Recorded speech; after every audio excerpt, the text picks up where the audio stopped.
chicken, flour, egg, breadcrumbs, and like some Parmesan cheese, maybe some Italian seasoning, some pepper.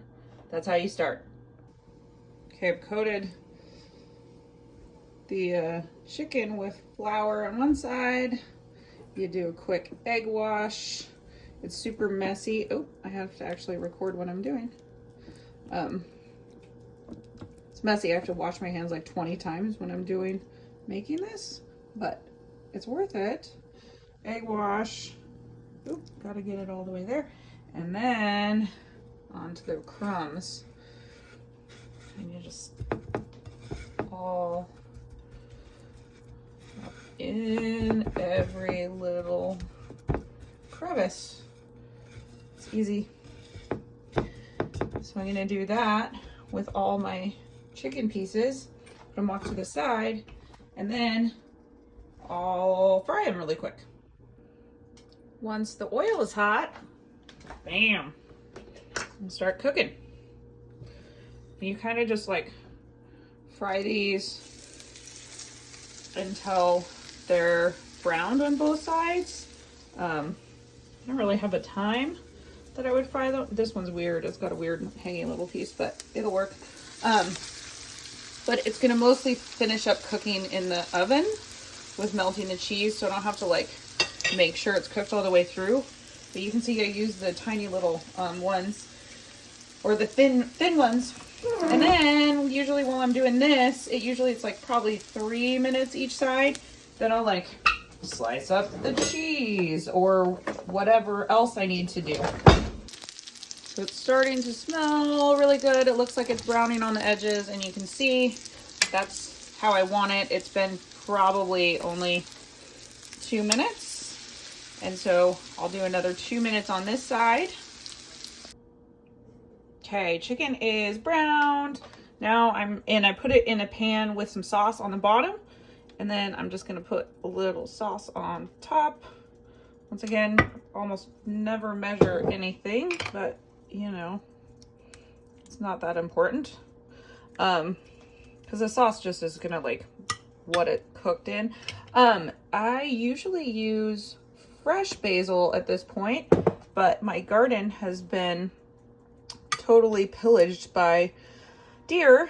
Fucking hate deer, so I don't have any fresh basil that's usable, so I'm gonna just use some shitty ass dry and just put a ton of it on there, because usually it would be fresh, so it would be a lot more flavorful.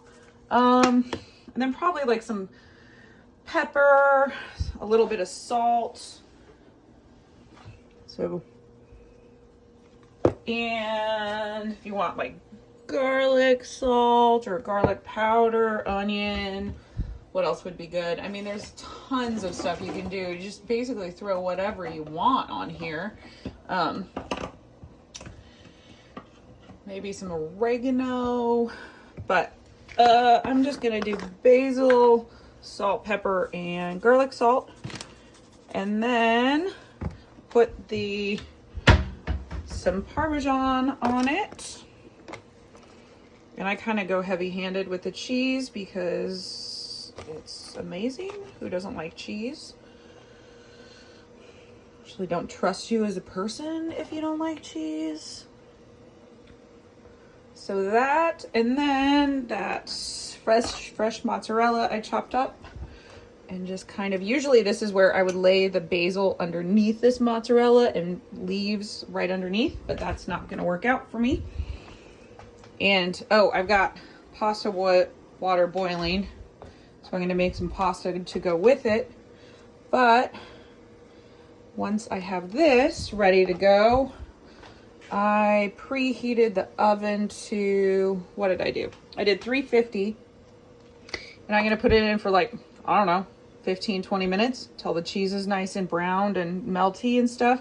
The chicken is mostly cooked through at this point. Okay, it's been maybe like 10 minutes in the oven. You can see the cheese isn't fully melted, but my pasta is ready. So because the chicken is probably fully cooked because it's the cutlets and not a full breast, so cooked most of the way in the pan. I'm gonna go ahead and put this on broil and then just watch the fuck out of it. And it will like brown the cheese really fast, get it all bubbly and browned on the top, and then it'll be ready to go. All right, so it's basically brown and bubbly. I think it was probably like 4 to 5 minutes on broil, and I just like watch it really good. So I'm gonna pull it out, let it cool, put it on some pasta, and eat it. So easy.